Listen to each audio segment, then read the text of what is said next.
Un petit peu, ouais, comment, je pense que quand on investit dans un endroit, il faut regarder un petit peu le marché. Donc nous on a appris avec l'expérience qu'il faut jeter un petit coup d'œil sur les annonces immobilières, regarder un petit peu comment les maisons se vendent, si elles se vendent depuis combien de temps. Elles sont mises en vente, etc.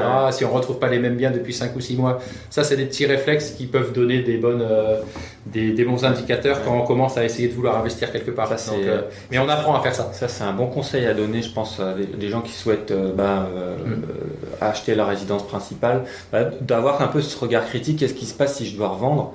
Est-ce que là, effectivement, j'ai ce coup de cœur pour cette maison, mais est-ce que le quartier, l'endroit prête à prendre de la valeur? Donc c'est pas mal ça. Oui. C'est une réflexion qu'on retrouve un petit peu dans chaque domaine.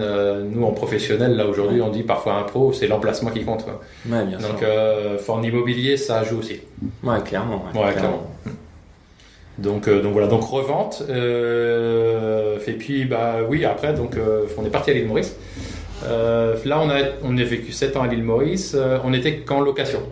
Donc, ça veut dire qu'on n'a pas investi sur place là-bas. Il y a possibilité pourtant pour les étrangers d'investir à Maurice. Et on pourra aborder le sujet un petit peu plus tard.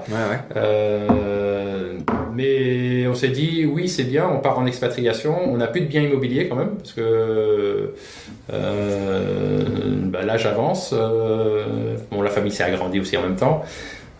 Et sur Maurice, on dit il faudrait quand même qu'on puisse se recréer un petit peu de patrimoine immobilier quand même. Donc, ce qui fait qu'on a été à investir dans notre région de naissance, qui est Nantes, un peu à distance. Donc là, c'est une expérience qui s'est bien passée. C'est-à-dire que moi, j'ai été visiter, en même temps que j'ai visité la famille, j'ai pu visiter un bien immobilier. Donc là, vous étiez déjà sur l'île Maurice et vous faites cet investissement. Du coup, c'est un investissement locatif. Oui. Sur Nantes, quoi. Exactement. Ok. Voilà, dans la région nantaise. Donc là, on connaît bien le secteur quand même là. Là, c'est-à-dire que maintenant, on commence à être habitué avec de l'immobilier, faire attention où est-ce qu'on investit, etc. Donc, vous étiez enrichi de ces 2 premières expériences déjà. Ah oui, là, clairement. Et puis, on tombe dans un moment aussi où il y a un petit peu moins de ventes qui se font, l'immobilier a un peu ralenti aussi. Ouais, c'est à quelle période? Donc, il y a à peu près 3-4 ans. Donc, ça veut dire qu'on retrouve des biens à la vente qui ont un petit peu diminué.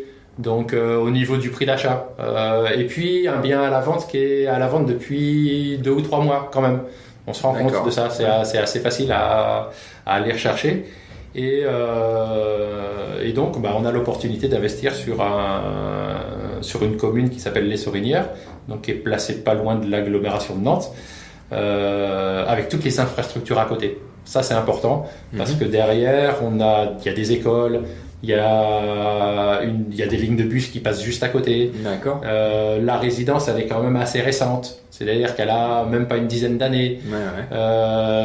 C'est un petit peu, alors j'ose pas dire haut de gamme, mais c'est un niveau de prestation un peu supérieur par rapport à de l'appartement classique. C'est pas des grands étages, c'est que sur 2 étages. L'appartement est situé au dernier étage, ça c'est pas mal aussi, parce que c'est un bien qui se valorise mieux. Donc pourquoi? Parce que vous avez pas, il y a personne au-dessus de vous, donc forcément vous serez pas embêté par les bruits qui peuvent venir d'en haut, quoi. Donc voilà, donc ça nous plaît. Il y a déjà un locataire en place dedans. Donc ça t'arrange du coup. Qui paye très bien, avec qui on s'entend très très bien, même sur la visite, et qui veut rester. Donc voilà, là on se dit oui, allez, on y va. On met on met un petit peu d'apport dedans, mais on emprunte quasiment presque la somme du montant de l'achat. Donc et on se rend compte qu'en étalant, le loyer paye le prêt. Ok, super. Du coup, tu peux nous dire un peu les chiffres, comme les auditeurs sont un peu... Oui. Ah oui, non, il n'y a pas de secret là-dessus, c'est assez simple. Sur ta rentabilité, sur l'achat, même avec un petit apport, la durée de ton crédit, comment ça s'est... Oui, alors c'est assez simple. En fait, on est sur des types de biens au départ à la vente sur à peu près 180 000 euros. Mais le marché se replie. C'est quoi? C'est un F3? C'est un F4. Un F4? C'est un F4. C'est un bel appartement. Donc c'est un grand appartement dans une belle résidence. Il y a une piscine dans la résidence aussi. Donc il y a un gardien, etc. Donc c'est plutôt pas mal. Ok, d'accord. C'est une belle présentation et c'est récent. Donc d'un prix de vente à 180, on fait une proposition. À 160, la personne dit oui. Ok. Donc ça fait quand même 20 000 euros de moins. Donc on sent bien que la personne elle voulait vendre aussi. Donc voilà. Et là, on apporte juste tout ce qui est frais de notaire. C'est-à-dire qu'on fait un prêt grosso modo de 160. C'est-à-dire que la banque est OK pour nous prêter 100% du prix du bien, hors frais de notaire et hors frais d'hypothèque ou de prise de garantie. D'accord. Donc voilà, on est un peu étonné parce que on n'est pas habitué à ça. Pourquoi ? Parce que ce montant-là, tu veux dire ? Disons que sur l'île Maurice, on financerait pas 100% du prix du bien. D'accord. On financerait plutôt 70%. Tandis que là, en fait, les banques nous prêtent assez facilement. Okay. Après, c'était mon ancien employeur, donc peut-être qu'ils me connaissent. Peut-être c'est ce que je voulais te demander.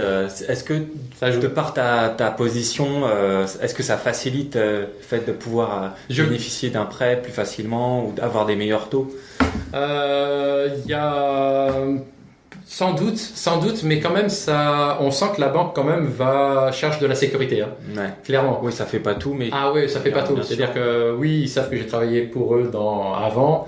Mais ils demandent à avoir est-ce que j'ai un contrat de travail en CDI quand même. Ouais, bien sûr. Ils demandent à le voir. Alors parce qu'ils se disent tiens, il est expatrié, mais c'est peut-être que pour un temps limité. Ouais. Donc mon avantage, c'est que j'ai commencé à l'île Maurice avec un contrat local, et donc c'est un CDI local. D'accord. Donc ça veut dire que c'est pas un contrat d'expatriation, on a commencé avec un contrat local mauricien avec un salaire mauricien. Et après, on a mis des avantages dedans parce qu'on a réussi. Donc, ça veut dire que aujourd'hui, on a un CDI, quoi. Enfin, quand on était à l'île Maurice, on avait. C'est l'équivalent. Et ça a rassuré la banque. Okay. Et ça a rassuré la banque. Ce qui a rassuré aussi, c'est certes le niveau de rémunération aussi, parce que plus on a de responsabilité, la rémunération augmente aussi. Donc voilà, pas d'endettement. Donc, puisqu'on avait déjà revendu, donc forcément, les prêts, ils avaient été remboursés aussi. On s'est toujours fait aider par du prêt bancaire aussi, ça on peut le noter quand même. Autant sur le premier que sur le deuxième, il y a toujours recours à un prêt, parce que très rarement une personne peut acheter cash un bien immobilier. Effectivement, rarement son premier, sauf cas d'un héritage ou. C'est clair. Ça peut arriver, mais quand on part de rien, effectivement, on commence à travailler, et finalement c'est un peu l'avantage, l'intérêt de l'immobilier, c'est qu'on peut emprunter. Voilà. Et puis on a vu aussi les taux des prêts. On parlait des conditions financières du prêt, donc on a vu le taux des prêts baisser, et on arrive dans une période où on nous prête à taux fixe, à un très bon taux, sur une durée de 18 ans, puisque là on tient compte de l'âge, donc ça veut dire qu'ils sont OK pour aller sur une durée jusqu'à votre 65e anniversaire. Donc voilà. Donc moi là j'avais un petit peu avancé, donc ça faisait 18 ans de prêt, donc 18 ans de prêt, 160 000 euros de prêt, on arrive sur une mensualité qui est à peu près dans les 890 euros. D'accord. Avec un locataire qui donne 900 euros par mois. Ok, super. Et un locataire stable qui est installé dans un commerce dans la région qui fonctionne très bien et qui en plus ne veut pas investir parce qu'il a déjà de l'immobilier ailleurs, et que lui il veut rester là. Ses enfants sont scolarisés, il veut être juste à côté, donc on s'est dit allez, c'est un peu autoporté, ça l'est encore aujourd'hui, donc ça veut dire que là en ce moment le patrimoine est en train de se créer et mon prêt est remboursé un peu par la location qui est régulière. D'accord. Donc c'est assez confortable. Alors justement, parlons de ce fameux prêt immobilier. C'était bien placé pour nous en parler. À ma connaissance, l'immobilier c'est l'un des seuls secteurs où on peut aller voir une banque pour nous prêter sur des durées relativement longues, voire très longues. Donc, tu parles de 18 ans, on peut avoir parfois des prêts jusqu'à 25 ans, dans certains cas. Du coup, on parle souvent de levier bancaire, puisque dans le cas d'un investissement locatif, le locataire paye un loyer qui contribue à payer la traite finalement de l'investisseur, de tout ou partie, voire plus, et ce qui réalise vraiment le levier de l'investissement, ce qui fait que sur plusieurs années, la personne, ça n'a quasiment rien lui coûté. Oui, clairement. Et à la fin, ça lui appartient. Finalement, à la fin de. Ah oui, clairement. Alors ça, c'est bien d'en parler parce que c'est aussi une des meilleures façons de préparer aussi un petit peu à tous notre avenir. Je parle un petit peu plus peut-être de retraite là, mais il y a un lien. Tout à fait. Il y a un lien entre les deux, clairement. Il y a deux choses, moi, qui me viennent à l'esprit. La première chose, c'est que j'ai pas énormément confiance dans les systèmes de retraite. D'accord. Actuels. T'es pas le seul. J'ai rien contre, mais j'ai pas une grande confiance là-dessus, puisque je vois que chaque année, en fait, on augmente les durées de départ de l'âge légal à la retraite, et que au bout d'un moment, on risque d'être beaucoup de personnes à la retraite et peut-être un petit peu moins d'actifs à payer tout ça. Donc, je suis pas certain que ça nous fasse des grosses retraites. Ou alors, il y aura peut-être des coupes qui seront importantes par rapport au dernier niveau de rémunération. Donc je pense qu'il faut essayer de prévoir ça. Ouais. Si quelqu'un a la chance de commencer à avoir un peu de patrimoine, etc., et à se créer une sorte de revenu locatif pour plus tard, même si s'occuper d'un bien, faut pas voir que le loyer, il y a des choses quand même, ça coûte. Il peut y avoir, il y a des frais annexes quand même, mais c'est une source de revenus qui, une fois le prêt est terminé, peut nous aider à avoir un niveau de confort à la retraite réel. Donc voilà. Tout à fait. Ouais. Donc, et je pense que beaucoup de personnes ont commencé à fonctionner comme ça. Et même certains retraités qui ont déjà fait ça il y a quelques années vivent confortablement grâce à une partie de leur retraite qui n'augmente pas beaucoup, mais aussi grâce à ces revenus. Du coup, tu rencontres ou tu as dû rencontrer beaucoup de gens qui ont fait des prêts immobiliers, j'imagine. Oui, clairement. Du coup, comment tu vois, est-ce qu'il y a de plus en plus de gens qui font de l'investissement locatif? Oui. Ou c'est stable? Comment tu vois? Alors, ce qui fait un peu plaisir aussi, c'est que je trouve que les personnes qui investissent de plus en plus jeunes.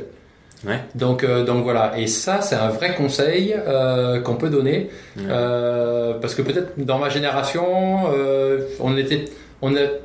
il y avait des différences, il y avait des personnes qui investissaient assez rapidement, et puis d'autres, et j'en fais partie, qui se disaient on a le temps de se faire une carrière, il y a des choses importantes aussi, on aime bien découvrir un petit peu le monde, etc. Donc voilà.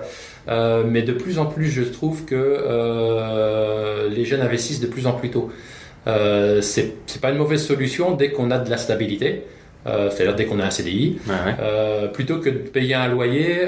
Moi je conseillerais aux jeunes d'investir sur un petit bien immobilier et de commencer à se créer un peu de patrimoine pour eux, parce que ça leur servira toujours. Logiquement, si c'est bien situé, on ne doit pas perdre de sous sur l'investissement, tout au moins garder la même valeur.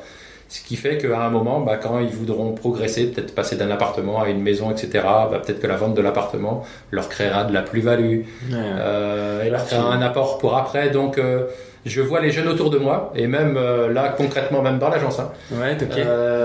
Donc là, ça, c'est du vécu en réel. Sur des personnes qui sont pratiquement déjà engagées en étant en CDD, parce qu'ils savent que ça se passe bien, et qui ont réservé leur logement où ils sont en location à la vente pour le mois de janvier. Mais on va les titulariser là, on sait que ça se passe bien. Donc ça, je trouve qu'il y a...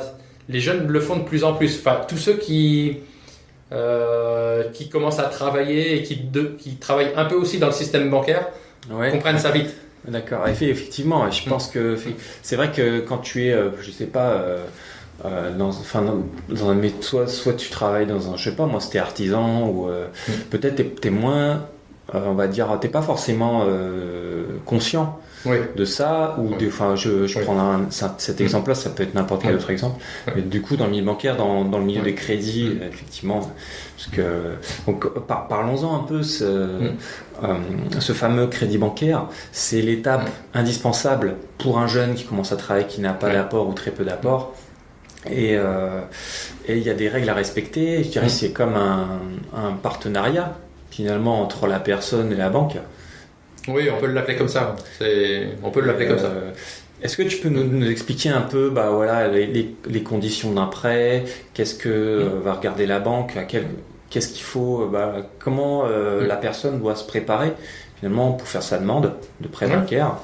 Voilà, un peu les choses à regarder sur ce côté-là. Alors, l'achat d'un prêt immobilier, notamment pour se loger et quand c'est la résidence principale, c'est un des projets les plus importants pour les clients. Donc pour nous, après la banque est souvent une question de personne, je trouve. Donc voilà. Donc en tout cas pour moi qui fais ce métier-là, ce que je peux dire, c'est que je vais vraiment prêter attention au projet du client. C'est-à-dire quand la personne vient nous voir, il faut être vraiment à l'écoute.